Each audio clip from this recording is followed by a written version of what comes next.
Hello കൂട്ടുകാരെ, അപ്പൊ എല്ലാരും വന്നോളൂ. ഇന്ന് എന്തൊക്കെയാണ് ഉച്ചയ്ക്ക് കഴിക്കാനുള്ളത് നമുക്ക് നോക്കാം. അപ്പോ ഇന്ന് ഞാന് കുത്തരി ചോറ് ഉണ്ടാക്കിയിട്ടുണ്ട്. നമ്മുടെ നാടൻ കുത്തരി ഉണ്ടല്ലോ, നാടൻ ചോറ് വെച്ചതുണ്ട്. പിന്നെ അതിൻ്റെ കൂടെ കഴിക്കാനായിട്ട് നല്ല പയറുകറി വെച്ചിട്ടുണ്ട്. പിന്നെ മുട്ട വറുത്തതുണ്ട്. പിന്നെ ക്യാരറ്റും ബീൻസും കൂടെ മെഴുക്കുവരട്ടി വെച്ചതുണ്ട്.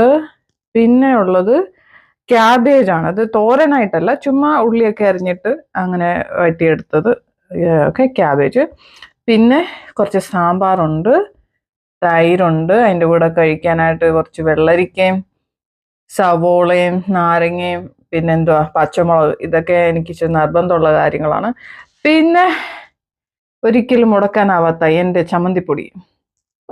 അപ്പോൾ ഇത്രയൊക്കെയാണ് ഇന്ന് ഉച്ചയ്ക്ക് കഴിക്കാനുള്ളത്. അപ്പം നമുക്കിനി പ്ലേറ്റിലോട്ട് എടുക്കാം. എല്ലാം പ്ലേറ്റിലോട്ട് എടുത്തിട്ടുണ്ട്. ഇനി നമ്മുടെ ക്യാബേജ്. ഈ ക്യാബേജ് എനിക്ക് ഭയങ്കര ഇഷ്ടമുള്ളൊരു ക്യാബേജ് ആകട്ടോ. അപ്പൊ അത് എടുത്തു. അപ്പൊ എല്ലാം പ്ലേറ്റിലോട്ട് എടുത്തിട്ടുണ്ട്. അപ്പോൾ നമുക്ക് കഴിക്കാം.